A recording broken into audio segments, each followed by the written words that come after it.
trying to do is to excite someone from absolutely ground zero. As soon as you look at it, the instant you see it, a whole stream of messages have to come over coherently. The fact that it's fast, that it's light, that it's state-of-the-art, that it's super dynamic, all of this stuff has to come across instantaneously. What are these beasts that streak and burn the stagnant asphalt of the late 20th century? That humble virtually every car and lesser bike?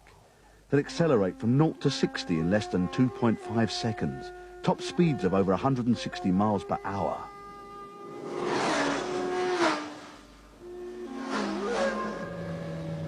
They are engineering and design gone to the limit. The men in suits want these bikes off the roads. They're just too fast, too much fun.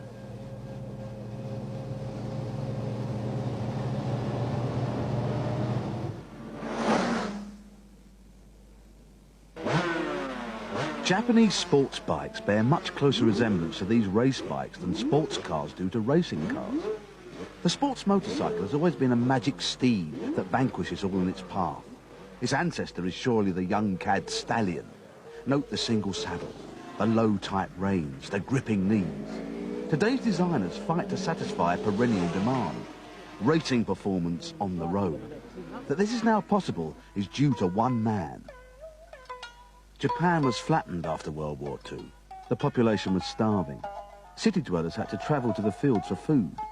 An engineer from Hamamatsu saw an opportunity. He bought 200 war surplus generator engines and attached them to bicycles. They soon sold out.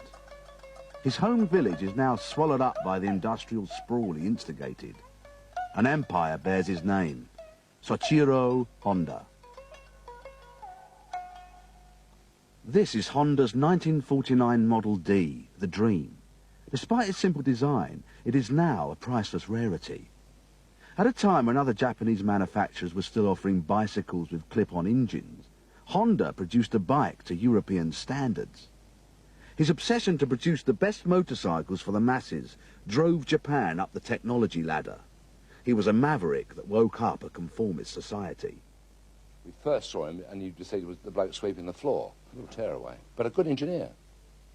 Lots of stories about him. They loved him. He was a great one for employing young engineers and giving them the opportunity to say, there's a blank sheet of paper. We want a 250 or a 500. This is what we think it's like. Design it. One of the biggest secrets of Honda's success is the company's force of 30,000 youthful and satisfied workers. A key to their satisfaction is the way they use their time away from the job, with plenty of encouragement and financial support from Honda.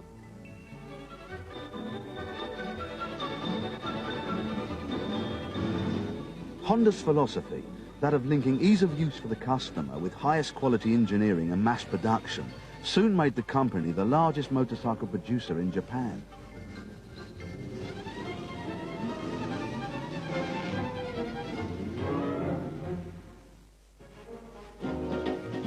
By 1958, Honda's growing range of machines had swamped the domestic market, and he urgently needed a bigger return on his heavy investment. With a Japanese reputation abroad for second-rate products, he knew that only race success would attract global customers. His target was the toughest race in the world, the Isle of Man TT. The first event of the 43rd Tourist Trophy races is about to begin. Jim Redman, riding a Honda, number 2, starts off. The Honda team were laughed at in 1959, but came 6th, 7th, 8th and 11th in the 125 event. In 1960, they were 4th, 5th and 6th in the 250 event. Then, at only the third attempt, Honda achieved his goal. The first 5 places in this event were taken by riders on Honda, an achievement that will go down in the history of the TT races. Halewood, a young man of 21 years age, finally comes into the goal first, 7 1/10 seconds ahead of Taveri.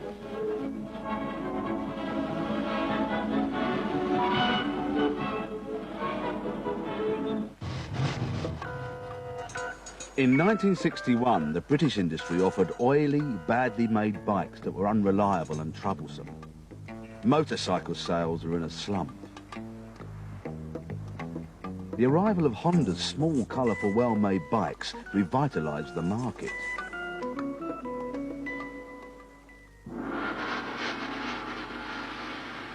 This is a Honda C92. It's got a 125cc engine.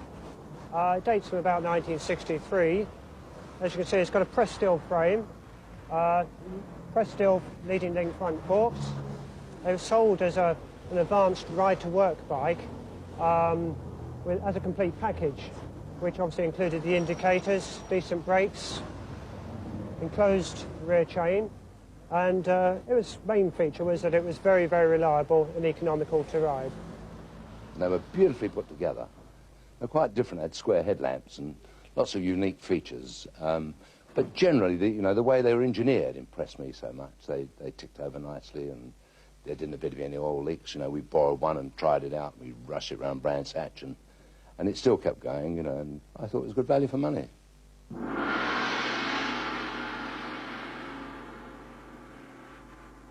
But Honda knew he had to get the backing of the cognoscenti, the speed freaks.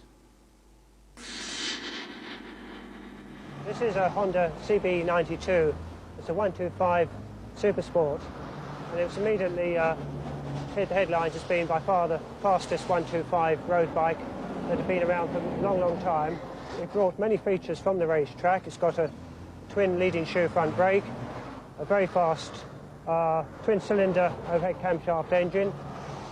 The first one I saw and the first one I rode, which the Japanese mechanics had taken to the Isle of Man for personal transport when they came over here on their first trip in 1959. They used this as a runabout, and my eyes lit on it. And I asked them, could I borrow it for a few hours, and it was unbelievable. It had a maximum speed, as I soon found out, of about 70 miles an hour, with me sitting upright on it. The brakes on it were incredible. They were better than most racing machines we'd had. The technology was outstanding, the method of manufacture, their castings, their die castings, the quality of finish. These people were very, very serious about engineering. They took concepts, engineering concepts, a mega step forward.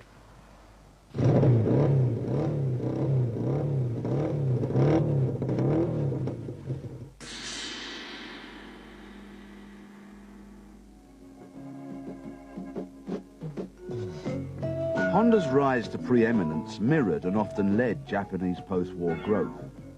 In a country with no natural resources, survival was dependent on communal effort. People worked hard.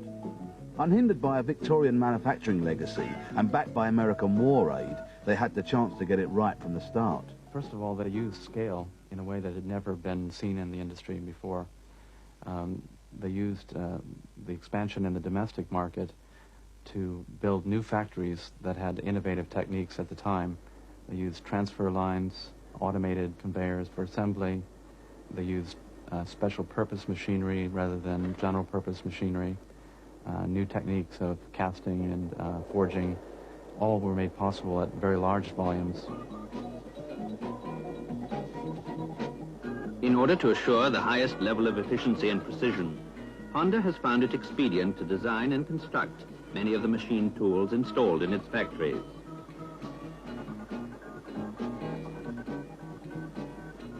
Much of the machinery used on these engine production lines was made by Honda itself. Honda in particular made very aggressive investment during the high growth years of the 50s and 60s and took on very large levels of debt. But with that investment, they achieved very low cost positions, very high margins, were able to pay back that debt quickly, and in the end they had higher profitability than the rest of the motorcycle industry in the world. The British industry was much more interested in short-term profitability. The Japanese were investing for longer-term returns and were taking much less dividends at that time. They were also giving the customer more. Features like push-button electric starting. In the process, they were modernising motorcycling. Faced with such a threat, foreign competitors resorted not to innovation, but to ridicule. It's a common misconception in the West that the Japanese copy, full stop. The word for learn and the word for copy in Japanese is the same word. If you think of judo or kendo, these are arts that one studies a series of preset models, things that you have to do. You repeat them again and again and again and study them until you can be perfect at them. And only when you have perfected these pre-established prototypes can you then move on to extemporize, to develop. When we saw the Japanese motorcycles of 20-odd years ago that just seemed to be copies, they were. This was during the early booth stages. This was the getting to grips with what the thing was all about. How should you make it? What is a motorcycle? Then we saw the improvement phases. We've been in the dominate phase for quite a long time now.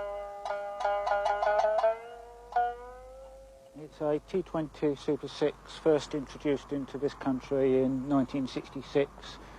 It was claimed to be the first 250cc motorcycle to reach 100 miles per hour. It does have 6 speeds in the gearbox, which enables the engine to make the most of its power. At the time, it knocked the spots off the general British competition, including bikes like the Triumph Bonneville, which it would give a very good run for its money in its day.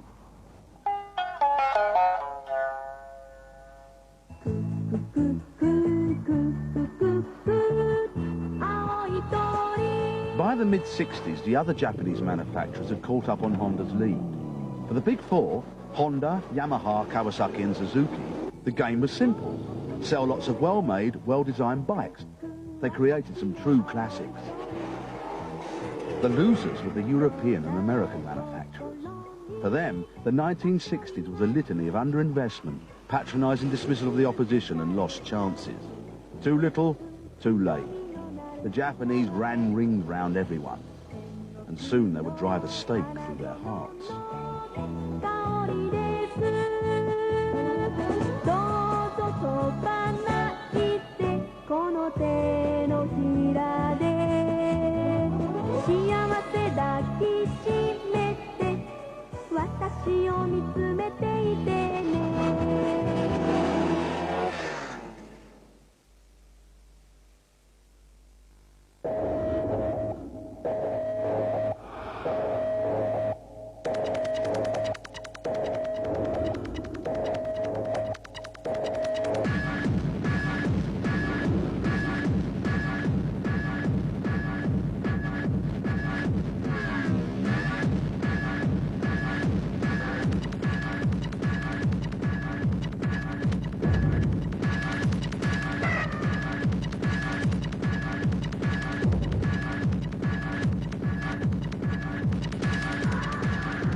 These are the first disc brakes seen on a mass-produced motorcycle. They're a symbol of a deep-seated Japanese obsession with constant improvement. In 1969, this bike simply leapfrogged the European industry.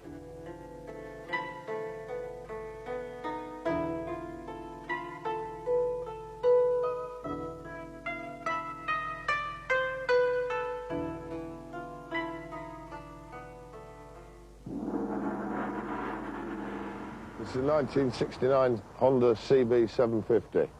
The biggest reaction to the 750 Honda was the 4 cylinders and the racing pedigree that went before it. Performance was top speed of about 120, 125 miles an hour, which was very good for the time. People didn't really believe that anybody was ever going to make a 4-cylinder motorcycle.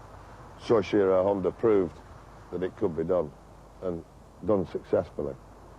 The first true superbike, the term was actually coined to describe this motorcycle. There was a paradigm for the future. It was a machine that was closely tolerance engineered. Its crank case was split horizontally, which means it didn't drop oil all over the floor. Things that seem quite obvious to us now as just good basic engineering had been applied. And it worked.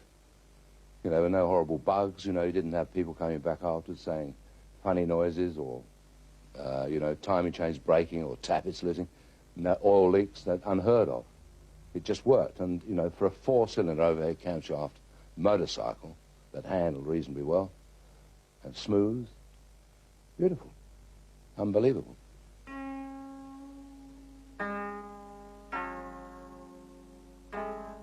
The CB750's engineering sophistication destroyed foreign competition.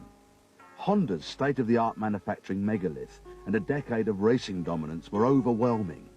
The Italian and American industries had to be saved by government. The British fell apart overnight. It's important to remember that at the time they had production volume of over 2 million units, and the whole British motorcycle industry was only about 20,000 units. Fierce competition between the big four produced some extraordinary machines. The bike's a Kawasaki H1. It was built by Kawasaki Heavy Industries, and the main features of the bike is a 500cc 2-stroke 3-cylinder engine. Well, they were built purely to build on Kawasaki's performance image, which was the image they wanted to create specifically for the United States market. Because the bike was built specifically for straight-line performance. The handling is not too good. If they could take on a human form, they'd definitely be in prison for murder. This is a Suzuki GT750, first produced in 1971. This actually is a 74 model. The first ones had a drum brake. They very shortly brought out the twin disc to compete with the Honda and the Kawasaki. It's a 3-cylinder water-cooled 2-stroke, so therefore it's extremely smooth. The thing is actually called a GT, a Grand Tourer, as opposed to the more sporty models from the other makers. This one is, being a late one, it'll do about 120, 125.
Many of the early 70s bikes were gas-guzzling, smoky 2-strokes.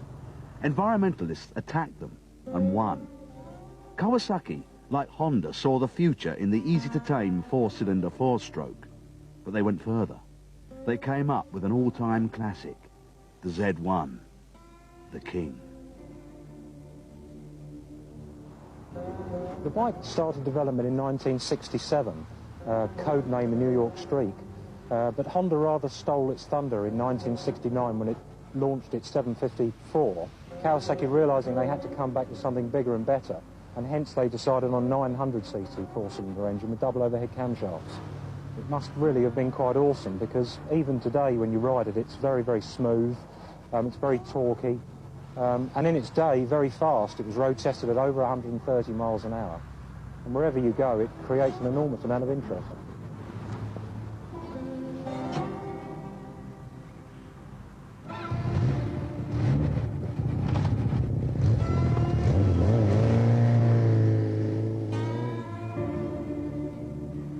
Yet beyond the macho posturing of sports bikes, down the catalogue in the commuter section, lies a 35-year-old bike, the Super Cub. We look back to when Super Cub first came out, which was 1959, and we see something slightly quaint and old-fashioned. But when it came out It was the most extraordinary object. It was completely new. It wasn't a scooter, it wasn't a motorcycle, yet it combined the benefits of both. Well, this was designed really as a motorcycle for a non-motorcyclist. It was very simple.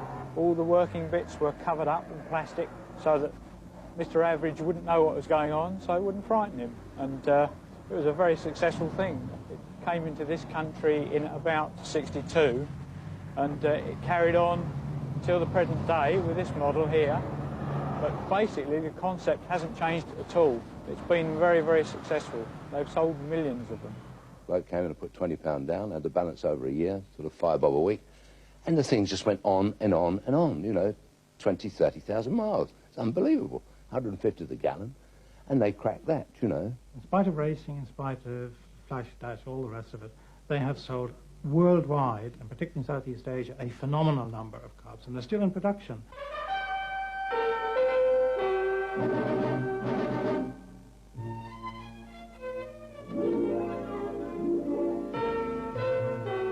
The Super Cub and its derivatives are the golden geese of the industry.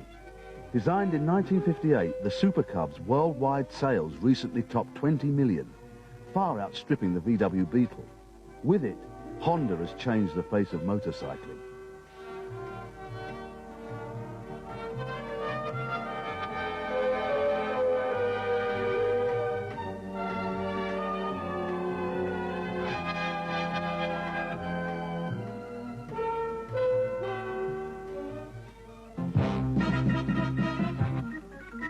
In the early 1960s, they changed radically the perception of the motorcycle from a vehicle used for transport or a cult item for Hell's Angels types, and opened it up to a vast public.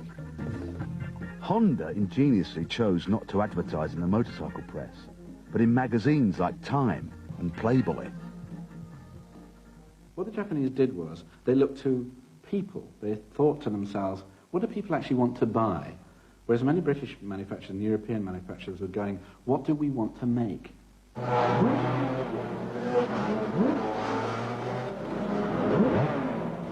Customers can now have just about any conceivable form of motorcycle they want. But the fantasy object for the majority is still the same. A lot of motorcyclists, when they get aboard the machine, they imagine themselves on a racetrack. They see themselves as some sort of protagonist out there, carving their way through the field. Motorcycle racing is now more popular than ever. It's the shop window that sells the name. Its centrality to the industry will also ensure a constant supply of future classic road machines. And the myth of the motorcyclist as racer come lone warrior rides on. Motorcycling is now big business, a leisure activity for a technological age. Mr. Honda saw to that.